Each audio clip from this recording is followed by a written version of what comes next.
Welcome back to the channel, students. In the previous section, in the previous lecture, you have completed till the recruitment process in staffing. Now today we'll be doing selection process. Selection of workers, its meaning, definition, significance and the process. So let's start with the meaning of selection. Selection refers to the process. It is a process by which the qualified applicants are selected by the means of various tests. Okay. So it is a process of choosing the most suitable candidates from the applicants for the various jobs. In recruitment, we are calling the applicants. We are getting the applications. In selection, what we have to do now? We have to select the best application out of various. So here much information has to be obtained from the prospective candidates to facilitate it. Okay, so it is then analyzed and evaluated. Much information means like qualification, work experience, age, levels of skill, all these things are needed so as to analyze him and evaluate him. The enterprise has to choose the best among the best and the most promising person among the applicants. So in this sense, it may be said that while recruitment is a positive function, in that it seeks to induce as many persons. It is positive because it's calling as many person can come and join, come and apply, sorry. But here what is it? Selection is negative because it aims at eliminating the applicants who are not found suitable for the job. Understood? So now screening a selection process. The first one under selection process is preliminary screening. Preliminary means is the first screening. It helps the manager of the personnel department of the any one particular department to eliminate the unqualified seekers based on the information supplied in the application forms. Preliminary screening, what they are doing, they are just rejecting those applicants, rejecting those applications which are not according to the job or the position which were required. So while scrutinizing the applications, the manager compare the qualifications and the capabilities specified in the application form with the recruitment of the vacant job. Okay. So in preliminary screening, the first thing is done is preliminary interview, the first interview, then filling up the blank application form, and the next thing is selection test. After preliminary screening, the second thing is done is selection test. So use of test in selection is now a very well established practice. Standardized tests available for this purpose have increased in number and the experience also, that they can be helpful in supplementing interviews and other devices used in the selection. So if we talk about the test, they are intelligence test, aptitude test, personality test, trait test and interest test. So let's talk about the types of test. First is intelligence test. This is one of the important psychological tests, okay, used to measure the level of intelligence of an individual, and it indicates the person's learning ability or the ability to make the decisions and the judgments. Then the second one is trait test.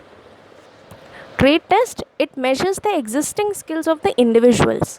So they measure the level of knowledge and proficiency in the area of profession.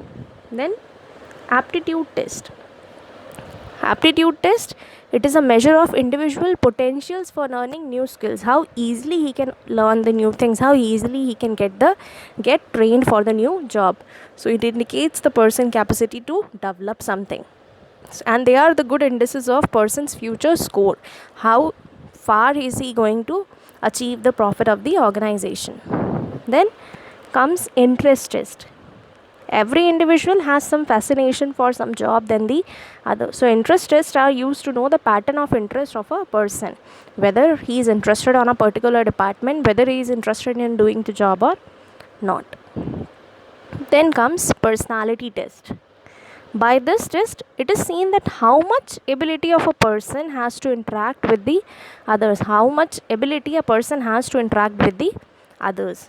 Okay, it shows about his personality, how much he can influence and motivate others, and basically it's done in these call centers and all. Okay, so it is also seen whether or not he has the power to remove the obstacles that may arise in the job or not. Then the next thing is, third step is employment interview. So after going through all these tests, the candidates are interviewed.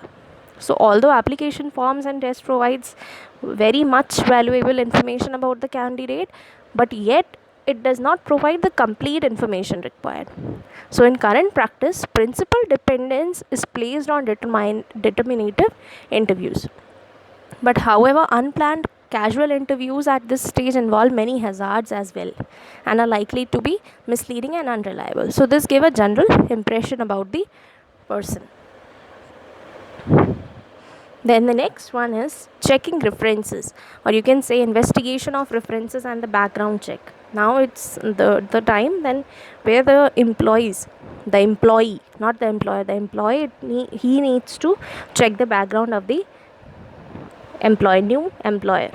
So a request for references is commonly made in the application form. It's already asked in the form. So candidates are required to give at least 2 or 3 references. Okay. One of them should be of his previous employer and if he is already in the service, so that the previous history, the character can be easily investigated about the new person who has applied for the job. So available evidence in this indicates that, however, that no actual use of these references is made in practices. So much of the use that is made is ineffective because the confidential nature of such inquiries is not assured. Then the next one is selection decision. The candidates who will pass the test, interview and the reference check are included in selection list, and the managers select the most suitable candidate from the list.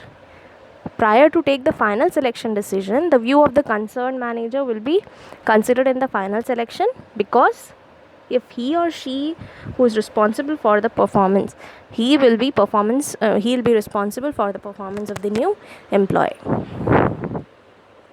Then comes medical examination, physical and medical examination.